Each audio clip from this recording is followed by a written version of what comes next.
घर घर पर्चे जैसे हम बांटने जाते थे, नेताओं की चमचागिरी हम किया करते थे। अब आटे की एक थैली बांटा है हम जाके, नहीं, वो सब नहीं करना है इनको क्या करना है, हिंदू मुसलमान। सरकार की पूरी नाकामयाबी जो है वो है कि हमारे देश में कोरोना आया है, इसका पूरा जो है, जो जिम्मेदार है वो है हमारी सरकार। अगर सरकार ने समय रहते इस पर संज्ञान लिया होता तो ये कोरोना जो है वो हमारे देश तक नहीं पहुंच पाता। पीएम फंड जो है जिसके बारे में बात होने लगी, उसके बारे में जानकारी मांगने लगे जब लोग कि इतना पैसा आ रहा है तो जा रहा क्या है, क्योंकि भूखों को रोटी ही नहीं मिल रही तो इलाज क्या मिलेगा। माफी भी मांगी है इस चीज को लेकर, लेकिन माफी मांगना तो काफी नहीं है। इतने लोगों की जो जान जा रही है और जो जान जाएगी उसके लिए जिम्मेवार तो वही है। अब इस चीज से उनको कैसे बचाना है उसके लिए कुछ तो चाहिए था इन गोदी मीडिया दलालों को और भक्तों को, तो वो मिल गया इनको निजामुद्दीन। इनको बस हिंदू मुसलमान से मतलब है, इनको देश से कोई मतलब नहीं है, इनको किसी चीज से कोई मतलब नहीं है। इन अपनी घटिया छोटी हरकतों से बाज आ जाओ आप लोग। ये हमारे देश को बहुत बर्बाद कर चुका है, अब इसको और ज्यादा बर्बाद ना करें आप लोग। लाइव टीवी, सच सबसे आगे। जय हिंद दोस्तों। तो हिंदू मुस्लिम करने वालों को एक बार फिर से काम मिल गया, रोजगार मिल गया इनको दोबारा से। सबसे पहला सवाल, जब सरकार को, दिल्ली पुलिस को इसकी जानकारी दे दी गई थी कि निजामुद्दीन मरकज में 1000 यात्री फंसा हुआ है, क्योंकि साहब जी ने तो लॉकडाउन एक दिन पहले नहीं किया, 2 दिन पहले जानकारी नहीं दी, किसी को कुछ नहीं बताया उन्होंने, जो जहां था वो वहां फंस गया। उसी तरीके से कुछ लोग यहाँ भी फंस गए, कुछ लोग वहां भी फंस गए, मंदिर में भी फंस गए, मस्जिद में भी फंस गए, हर जगह फंस गए। तो ऐसा क्यों हुआ कि जब पुलिस को जानकारी दी गई कि यहाँ पर लोग फंसे हुए हैं तो पुलिस ने क्यों नहीं उनको उनके घर पहुंचाया, क्यों लापरवाही बरती गई? सबसे पहली बार क्यों उनको रखा गया अपने पास संभाल कर? क्या यही वजह थी उनको वहां पर रखने की कि इस तरीके से उनको देश के सामने, सोशल मीडिया के सामने और पूरी दुनिया के सामने उनको लाया जाएगा इस तरीके से? तो सोचने वाली बात है। दूसरी बात यह है कि जब मस्जिद में लोग फंस गए तो वो वहां पर छिपे हुए हैं। दलाल मीडिया की दलाली देखिए, मस्जिद में जो लोग फंस गए थे वो वहां पे छुपे हुए थे, और वैसे ही कुछ यात्री 400-500 की तादाद में जो वैष्णो देवी में फंस गए थे वो फंस गए थे, वो छिपे नहीं थे, वो फंसे थे। उनके लिए सरकार ने तुरंत संज्ञान लिया, उनको होटल में रुकाने की व्यवस्था कराई जाए, ये कराया जाए, वो कराया जाए। हाई कोर्ट का आ गया ऑर्डर। आप समझिए इस बात को। ये दोगलापन जो है ना हमारे देश के अंदर, इसी की वजह से है जो हम लोग अपने मुसलमान भाइयों के साथ खड़े हैं, इसी दोगलेपन की वजह से, क्योंकि हम जानते हैं कि उनके साथ गलत हो रहा है, उनके साथ में गलत हो रहा है। इसीलिए हम जैसे जो लोग हैं, जो इंसानियत में विश्वास रखते हैं, वो खड़े हैं उनके साथ और हमेशा खड़े रहेंगे। दूसरी बात, ये जो सारा षड्यंत्र किया गया, है मुस्लिमों के खिलाफ, इस पे मैं पूछना चाहती हूं दिल्ली सरकार से, केजरीवाल जी से, आपने क्यों नहीं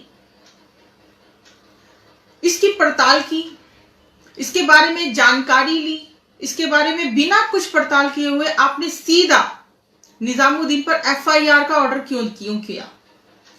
क्या वजह है ऐसी कि आपको भी इनका साथ देना पड़ रहा है? आपको नहीं मालूम कि आपकी सिर्फ एक बात की वजह से ये लोग क्या हाहाकार मचाएंगे, कितना प्रताड़ित करेंगे लोगों को, देश का विभाजन करने का पूरा मौका ये लोग पूरी तरह से देश को तोड़ने का प्रयास करेंगे आपकी सिर्फ एक कदम की वजह से।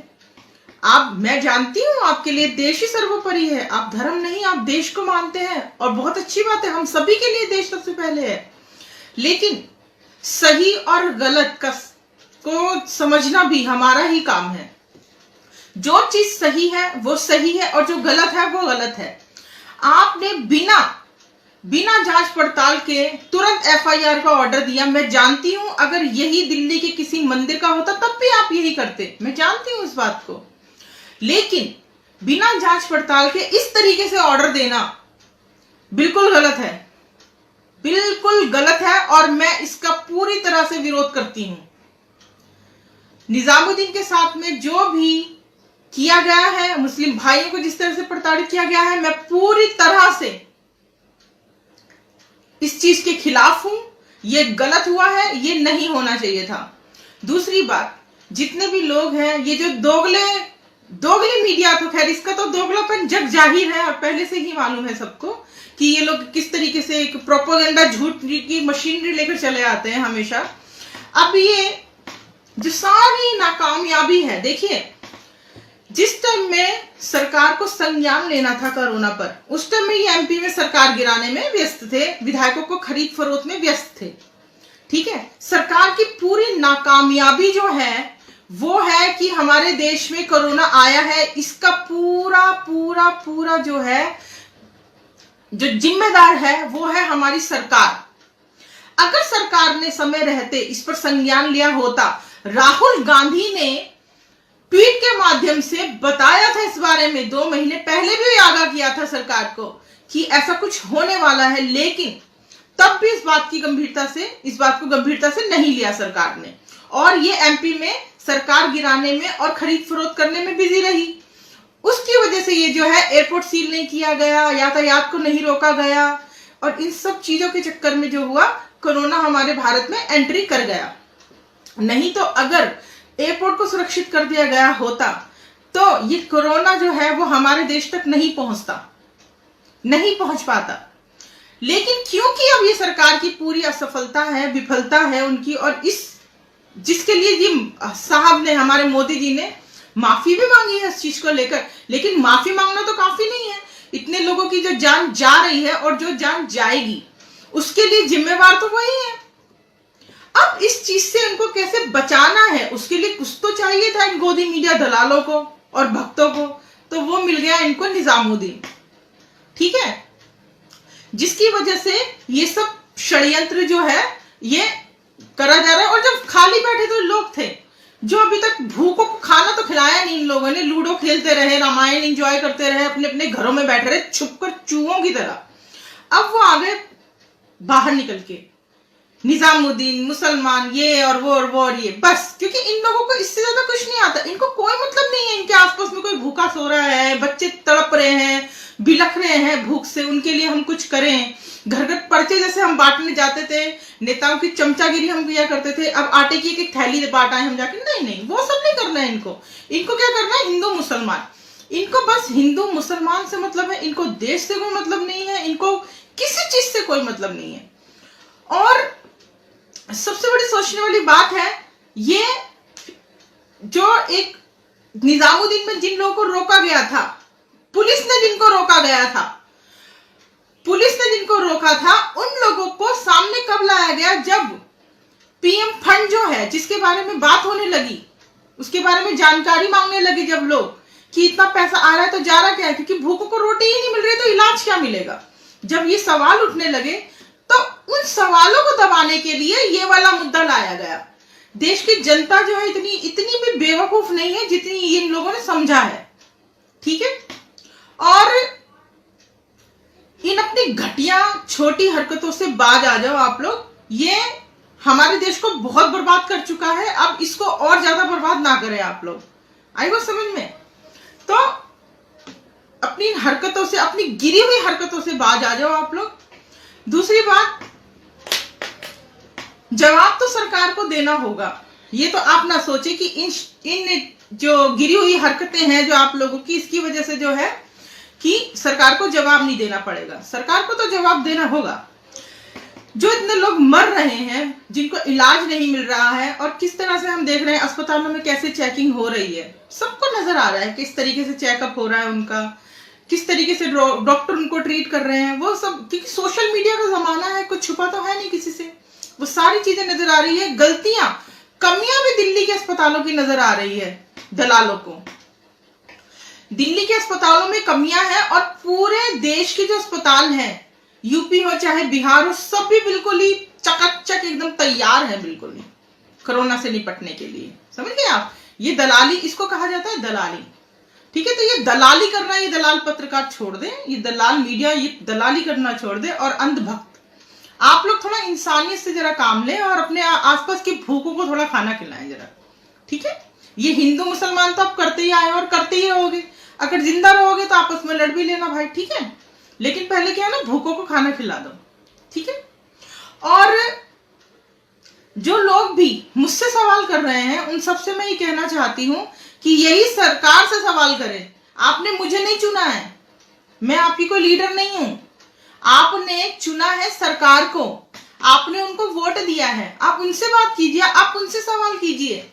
ठीक है, अरविंद केजरीवाल को मुझे क्या कहना है, दिल्ली सरकार को मुझे क्या कहना है, वो मेरा निजी मामला है, मैं देखूंगी मुझे क्या कहना है। मेरे लिए मेरे देश से बढ़कर ना कोई राजनीतिक पार्टी है, ना कोई नेता है, कोई नहीं है। आज सवाल अगर अरविंद केजरीवाल से बनता है तो मैं सवाल उनसे भी कर रही हूं और आगे भी करूंगी। जो चीज गलत है वो गलत है। निजामुद्दीन पर जिस तरीके से बिना सोचे समझे जो एफआईआर की अरविंद केजरीवाल जी ने, मैं इसका विरोध करती हूं। ये सरासर गलत है। मैं जानती हूं उसके पीछे क्या वजह रही होगी, मैं समझ सकती हूं, लेकिन बिना सोचे समझे ऐसा नहीं करना चाहिए था उनको। और अपनी गंदी राजनीति से बीजेपी बाज आ जाए। अभी भी आप लोगों ने देश को बर्बाद कर दिया है। आप लोगों ने पूरी तरह से हमारे देश को जो है एक ज्वालामुखी पे लाके बिठा दिया है। ना जाने अभी आप क्या करना चाहते हैं। आप लोगों ने इंसानों के बीच तो छोड़ो, आपने बीमारी में भी हिंदू मुसलमान ढूंढ लिया। कितनी, मतलब क्या बोला जाए आप लोगों को, इतनी नफरत आपको इंसानों से क्यों है? आप इंसान हैं कि आप क्या हैं? देखो भाइयों, हिंदू मुस्लिम सब इंसान है हम लोग। क्यों नहीं समझते आप इस बात को? आपको वो नहीं दिखता जो मुसलमान भाई कितनी मदद कर रहे हैं, लोगों की भूखों को खाना खिला रहे हैं? आपको दिखता नहीं है? आपको नजर नहीं आती है सब चीजें? भाई नहीं करो ऐसी हरकतें। इंसानियत पे भी थोड़ा सा ध्यान करो भाई। इंसानियत पे भी जरा सा देखो कि कोई इंसान अगर अच्छा काम कर रहा है तो उसको अच्छा बोलिए। गलत कर रहा है, ठीक है, इतने लोगों की भीड़ होना गलत बात है, लेकिन जिसकी जानकारी वो पहले ही दे चुके थे सरकार को, दिल्ली पुलिस को, तो फिर क्यों नहीं उनको उनके घर पहुंचाया गया और क्यों उनको रोका गया? इस्तेमाल करने के लिए उनको इस तरीके से रोका गया। और इस बात की जानकारी पहले क्यों नहीं दी पुलिस ने? कितने लोग यहां पर हैं, क्यों बाद में बताया गया? अपने दिमाग का इस्तेमाल करो भैया। लाइव टीवी, सच सबसे आगे।